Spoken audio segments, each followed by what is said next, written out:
Bismillahirrahmanirrahim. Alhamdulil muallimil thullabi wa musahhilil khairi liman yata'allamu. Thumma assalatu wassalamu ala nabi wa alihi wa sahbihi jayubamu. Ya Rabbana kaffir anna dhunubana wa walidina wa liman huwa muslimu. ندعوك اللهم علما نافعا من يومنا إلى الحساب يقوم. آمين آمين آمين ويا فتاح. آمين آمين آمين ويا عليم. بسم الله الرحمن الرحيم. قال المؤلف رحمه الله ونفعنا به وبعلومه في الدارين آمين. Wa minhu Allahumma ighfirli ma qaddamtu wa ma akhartu wa ma asrartu wa ma a'lantu wa ma asraftu wa ma anta a'lamu bihi minni antal muqaddimu wa antal muakhiru la ilaha illa anta. Rawahuma Muslimun. Wa minhu, dan sebagian dari doa yang disunahkan setelah tasyahud, yaitu doa Allahumma ighfirli ma qaddamtu. Allahumma ya Allah, ighfirli, ampunilah li untukku, ma qaddamtu, dosa-dosa yang telah aku lakukan, dosa-dosa yang telah aku dahulukan, wa ma akhartu, dan dosa-dosa yang aku akhirkan, wa ma asrartu, dan dosa-dosa yang aku sembunyikan, wa ma a'lantu, dan dosa-dosa yang aku terang-terangan, wa ma asraftu, dan dosa-dosa yang aku berlebihan, wa ma anta a'lamu bihi minni, dan dosa-dosa yang engkau lebih mengetahui tentang dosa itu minni, ketimbang aku. Antal muqaddimu, engkau ya Allah al-muqaddimu, yang mendahulukan, wa antal muakhiru, dan engkaulah al-muakhiru, yang mengakhirkan. La ilaha illa anta, tidak ada Tuhan selain engkau. La ilaha illa anta, tidak ada Tuhan selain engkau. Rawahuma Muslimun, diriwayatkan oleh Imam Muslim. Ini dua hadis, maksudnya dua doa ini diriwayatkan oleh Imam Muslim. Doa yang disunahkan setelah tasyahud fil alamin innaka hamidum majid. Kemarin doa yang pertama yaitu mohonlah perlindungan kalian selesai tasyahud, kata Rasulullah, mohonlah perlindungan dari 4 hal. Yang pertama dari adab kubur, yang kedua dari fitnah hidup dan fitnah mati, ini dari azab neraka. Yang ketiga dari fitnah hidup dan fitnah kematian. Yang keempat dari fitnahnya Dajjal. Ini hadis diriwayatkan oleh Imam Muslim. Demikian juga doa yang juga disunahkan, Allahumma ighfirli ma qaddamtu wa ma akhartu wa ma asrartu wa ma a'lantu wa ma asraftu wa ma anta a'lamu bihi minni antal muqaddimu wa antal muakhiru la ilaha illa anta. Ini juga diriwayatkan oleh Imam Muslim. Kalau diriwayatkan dari Imam Muslim, itu berarti hadisnya sahih pasti. Ada tingkatan-tingkatan hadis yang menurut ulama, ini saudara, menurut ulama ini sudah tidak perlu diragukan lagi. Yang pertama yaitu hadis yang dikeluarkan atau diriwayatkan oleh Imam Bukhari, itu udah pasti sahih. Karena Imam Bukhari ini sangat ketat dalam meneliti sanad hadis maupun matannya. Sanadnya ini sangat ketat. Jadi kalau syarat hadis dan syarat yang disyaratkan oleh Imam Bukhari ini pasti ketat. Dan kalau sudah Imam Bukhari yang mengeluarkannya, yang mengumpulkannya dalam Sahih Bukharinya, berarti udah pasti sahih. Kemudian yang kedua, tingkatan yang kedua Imam Muslim. Imam Muslim ini juga sudah pasti sahih. Artinya kalau hadis sahih ini boleh kita pakai untuk hukum. Untuk menentukan halal haram harus pakai hadis sahih. Tapi kalau selain halal haram, hanya untuk fadhailul amal, hanya untuk keutamaan amal. Keutamaan amal ketika malam nisfu Sa'ban, keutamaan amal ketika malam Lailatul Qadar, itu boleh pakai hadis yang dhaif, boleh. Tapi kalau untuk urusan halal haram, maka harus pakai yang sahih. Nah, sedangkan yang kita sering lakukan seperti hadis tentang malam-malam utama, malam Jumat, atau malam yang utama dalam setahun seperti malam Lailatul Qadar, malam Nisfu Sa'ban, itu meskipun bukan hadis sahih, statusnya dhaif masih boleh karena bukan perkara yang urusannya dengan hukum. Nah, dua hadis ini, dua doa ini diriwayatkan oleh Imam Muslim. Artinya kalau kita amalkan ini memang sangat kuat. Ini memang datang dari Rasulullah. Doa ini dan anjuran membaca doa ini datang dari Rasulullah SAW. Bahkan sampai Imam Tawus, kemarin kan ada Imam Tawus itu, Imam Tawus seorang imam ini saat anaknya lupa membaca doa, tidak membaca doa yang dimaksudkan sunnah setelah tasyahud, nggak baca Allahumma inni a'udzubika min adzabil qabri, dan juga nggak baca doa Allahumma firli ma qaddamtu wa ma asrartu wa ma akhartu, ini nggak dibaca, suruh ulang sholatnya. Ini bukan berarti wajib, tapi ini saking pentingnya doa ini. Rasulullah SAW juga mengajarkan ini. Rasulullah mengajarkan kepada para sahabatnya sebagaimana Rasulullah mengajarkan Fatihah. Kalau Rasulullah mengajarkan doa ini sebagaimana mengajarkan Fatihah, ini berarti doa juga penting. Sebelum kita salam, jadi fil alamin innaka hamidum majid, baca doa ini. Allahumma inni a'udzubika min adzabil qabri. Kalau dosa saya min syarri fitnatil masih dajjal, tambah doa yang barusan ini. Allahumma ighfirli ma qaddamtu wa ma akhartu wa ma asrartu wa ma a'lantu wa ma asraftu wa ma anta a'lamu bihi minni antal muqaddim wa antal muakhiru. Ini doa yang penting. Ya Allah, di sini kita mohon ampunan tadi. Ma qaddamtu wa ma akhartu, artinya ya Allah ampunilah aku. Ampunilah aku dosa-dosaku yang telah aku lakukan. Qaddamtu itu sudah aku dahulukan. Jadi aku sudah berbuat salah, sudah terjerumus dalam maksiat, maka ampunilah Allah. Nah, wa ma akhartu, dosa-dosa yang telah aku akhirkan. Ini maksudnya kalau toh nanti aku dosa lagi ya Allah, ya ya diampuni juga, kan gitu kan enaknya tuh, enaknya. Jadi begitu begitu dekatnya permohonan ini, begitu kita diajarkan oleh Rasulullah sangat dekat kepada Allah. Ya Allah, dosa yang telah lalu dari saya ampuni. Kalau dosa yang belum datang nanti, kalau toh saya dosa, ya ampuni juga. Jangan yang dulu aja. Itu maksudnya doa ma'akhir tuh. Dosa yang terang-terangan dan dosa yang sembunyi-sembunyi. Ada dosa yang sembunyi-sembunyi, ada dosa yang terang-terangan. Kadang orang kalau terang-terangan kan ada jaim. Namanya banyak orang kenal sama Wahyu, kenal sama Bang Ato, kemana-mana kenal orang Ceger. Jadi rada jaga-jaga, jalannya aja pelan-pelan banget, batuknya diatur. Tapi udah jauhan dikit, udah dimulai buka ada sarungnya. Makin jauh dibuka pecinya, makin jauh lagi buka kaosnya, udah blegot aja. Kenapa? Karena udah nggak ada yang dia pandang. Artinya udah yang terang-terangan, terang-terang nggak ada yang kenal sama dia, dia udah nggak jaga-jaga, udah jaimnya itu udah berkurang banget karena udah nggak jaga-jaga. Ada juga doa yang sifatnya doa dosa, maksud saya dosa yang sifatnya ini sembunyi-sembunyi. Kalau di tengah orang, di tengah keramaian nggak berani, tapi kalau sembunyi-sembunyi ini berani. Orang kalau di tengah keramaian itu benar-benar dijaga, tapi kalau sendiri nggak ada yang kenal sama dia, atau sendiri di satu tempat, ini biasanya udah nggak ada jaim-jaiman tuh. Nah, itu peluang untuk melakukan dosa lebih besar karena sendiri dia, lebih besar peluangnya. Karenanya jalan itu saudara, kalau kita mau pergi dalam perjalanan itu makruh sendirian. Pertama, menjaga kekhawatiran kalau umur kita habis di tengah jalan. Siapa yang mau jadi saksi kalau nggak ada teman jalannya? Makruh pergi sendirian tuh. Jangan ajak temen kalau lagi pergi jauh. Kemudian yang dia khawatirkan juga nih, kemungkinan yang kedua, kalau kita pergi sendirian itu nggak ada yang kontrol kita mau ngapa-ngapain, namanya nggak ada yang kenal sama kita, bodo amat.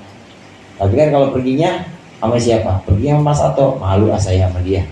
Orang teman bareng ngaji, masa teman bareng ngaji nyawer, masa teman bareng ngaji godain tukang nasi uduk, kan begitu, malu kan kalau ada temennya. Tapi kalau sendiri bodo amat, gak ada yang lihat gua. Nah itu makruhnya pergi sendirian itu seperti itu. Ada yang terang-terangan, ada yang sembunyi-sembunyi. Dosa itu seperti itu. Dan juga yang berlebihan, asraf itu di sini asraf itu yang aku berlebihan, melampaui batas. Yang melampaui batas jelas, yang melampaui batas di sini adalah sesuatu yang memang Allah sudah gariskan batasnya, tapi masih dilewati atau masih dilampaui, maka dosa ampuni juga ya Allah. Engkau ya Allah al-muqaddimu, engkau juga al-muakhiru. Al-muqaddimu ini artinya yang mendahulukan, artinya menempatkan sesuatu yang dahulu ya dahulu, yang duluan ya duluan. Antal muakhiru, engkau juga yang mengakhirkan, maksudnya yang mengakhirkan sesuatu. Allah meletakkan sesuatu yang pantasnya akhir ya akhir ditaruhnya. Dan ini bukan hanya dengan satu yang sifatnya keputusan, atau bukan hanya sesuatu yang sifatnya benda mati, bahkan untuk kita sendiri. Kadangkala ada yang layak menurut Allah ini layak dahulukan, maka Allah al-muqaddimu. Allah Maha tahu siapa yang didahulukan. Mungkin yang didahulukan di sini, yang didahulukan gurunya dulu, kemudian setelah itu baru muridnya, atau yang didahulukan muridnya dulu, setelah itu baru gurunya. Itu namanya muqaddimu. Allah yang berhak muqaddimu dan Allah al-muakhiru. Ini Asmaul Husna. Asmaul Husna dan Asmaul Husna yang lain atau yang berbeda dengan ada qadim. Jadi ada qadim, kemudian ada muqaddim lain. Kalau qadim ini artinya dahulu. Dahulu itu tidak ada awalnya. Kalau ini muqaddim yang mendahulukan. Gus Dur itu dulu pernah ada imamnya tentara. Imamnya tentara. Wiridnya ya qadim, ya qadim, ya qadim, ya qadim. Kata makmumnya, orang hamil kali-kali. Qadim mulut. Akhirnya ini diganti. Jadi qadim di sini maksudnya dahulu. Antal muqaddimu, nah ini lain. Muqaddimu ini bukan yang qadim, bukan sifat yang berbeda. Kalau qadim artinya dahulu tanpa awal. Nah kalau al-muqaddimu yang mendahulukan artinya meletakkan sesuatu mana yang layak lebih dahulu. Orang yang layak mendapat lebih dahulu siapa? Nah, muakhiru itu artinya yang mengakhirkan, mana yang layak diakhirkan. La ilaha illanta, tidak ada Tuhan selain Kau. Nah ini satu doa tambahan setelah doa pertama selesai fil alamin innaka hamidum majid, ditambah doa ini lagi. Wa minhu aidon, dan termasuk dari doa yang sunnah setelah tasyahud aidon juga, Allahumma inni dzalamtu nafsi dzulman kabiran. Ini doa ini juga ditambahkan sunnah. Ya Allah, sungguhnya aku dzalamtu nafsi dzulman kabiran. Aku menganiaya diriku, menganiaya dzulman kabiran dengan kezaliman yang besar, katsiran lagi banyak. Wala yaghfiru dzunuba illa anta, dan tidak ada yang bisa mengampuni dosa-dosa kecuali Engkau. Faghfirli, maka ampunilah ya Allah li untukku, maghfiratan dengan pengampunan min indika dari sisimu, innaka sungguhnya Engkau antal ghafuru, ya Engkau al-ghafuru yang maha memberikan ampunan, maha pengampun, ar-rahimu yang maha penyayang. Rawahul Bukhari, ini malah diriwayatkan oleh Imam Bukhari. Ditambah lagi doanya, Allahumma inni dzalamtu nafsi dzulman kabiran katsiran fa innahu la wala yaghfiru dzunuba illa anta faghfirli maghfiratan min indika innaka antal ghafurur rahim.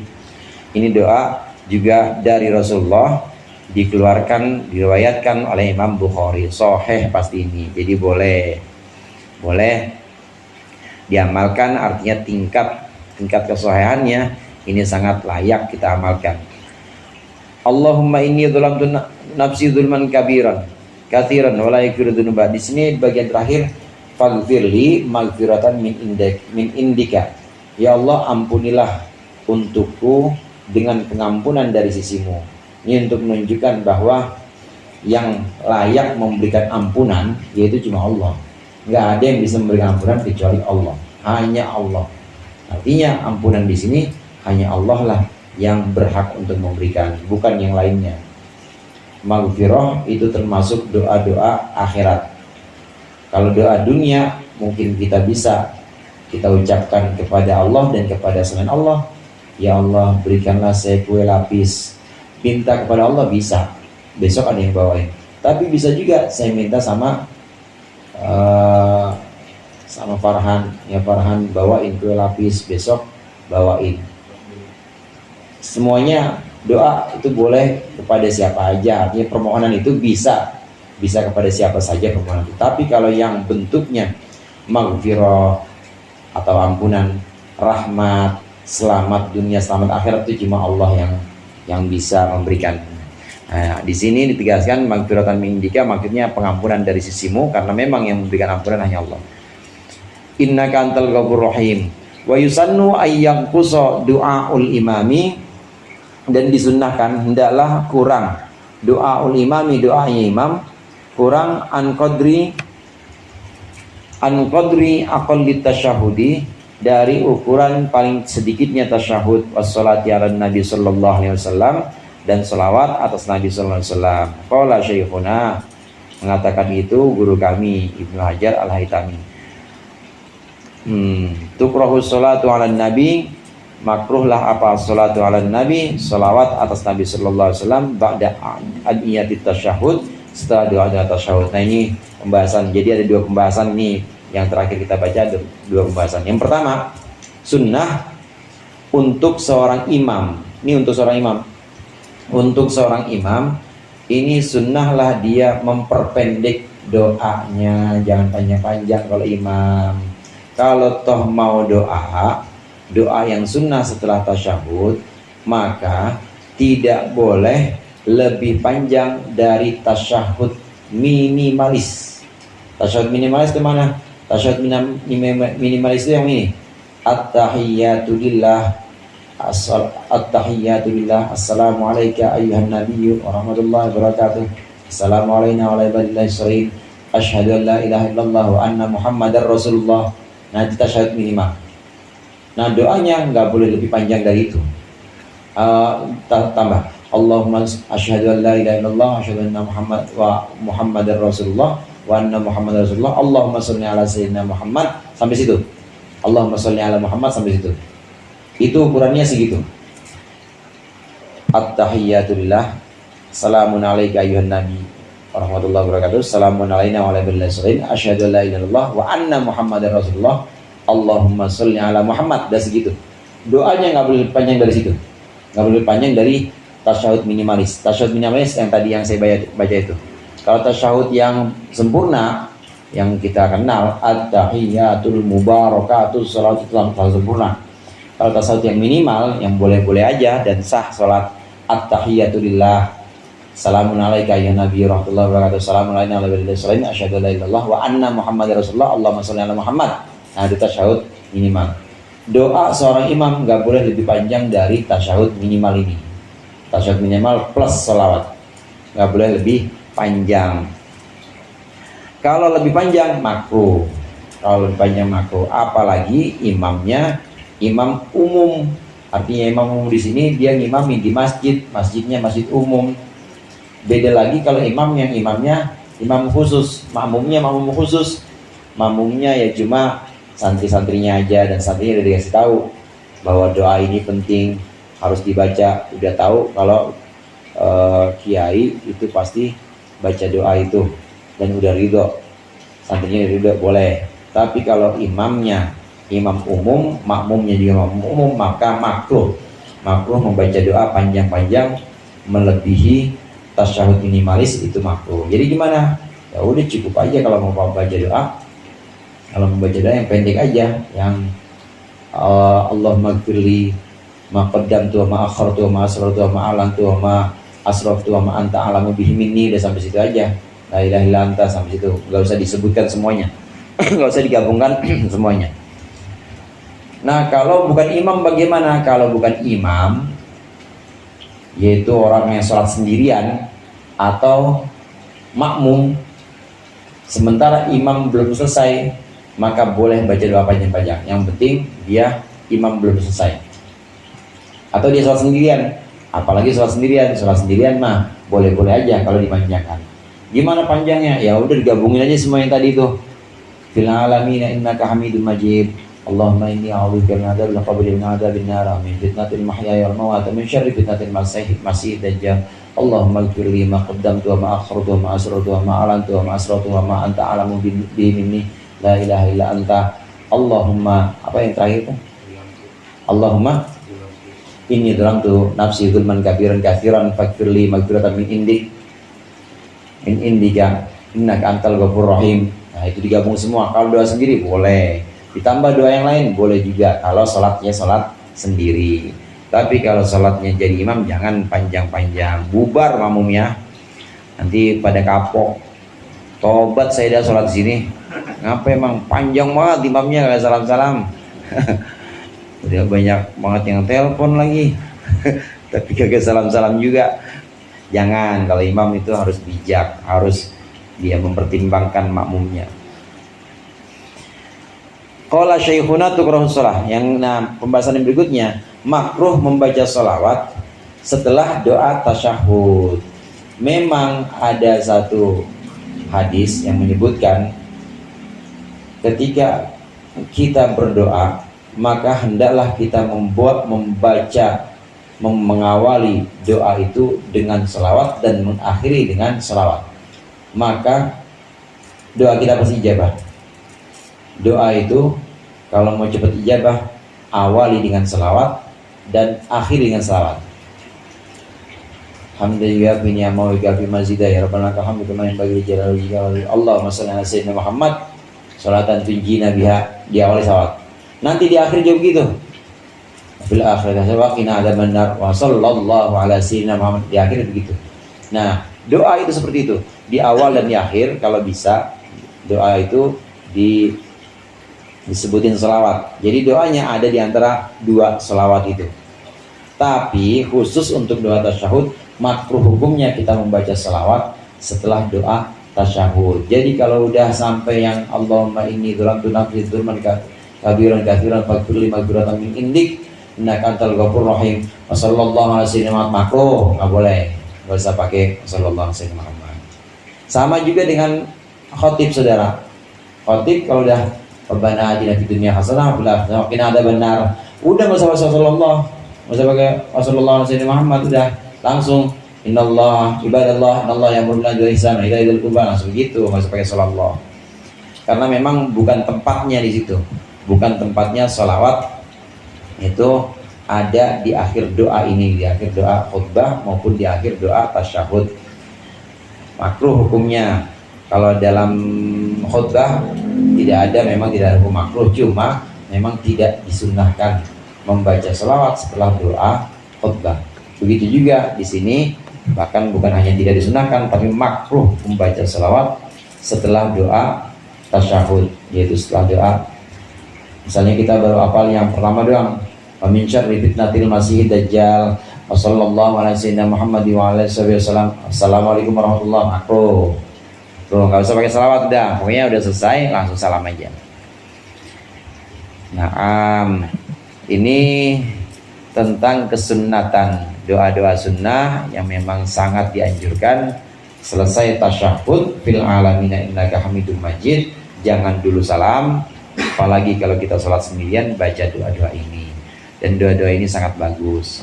Masih tentang kesunatan-kesunatan yang memang dalam kitab Fathul Muin ini, kesunatan-kesunatan sholat ini ada di dalam rangkaian pembahasan fardu.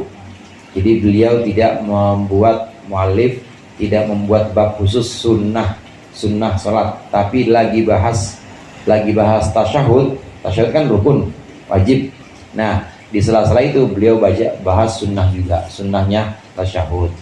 Dalam Fathul Muin memang seperti itu, tidak seperti kitab-kitab yang lain. Wa thaniya asyaraha qu'udun lahuma wallahu a'lam bissawab.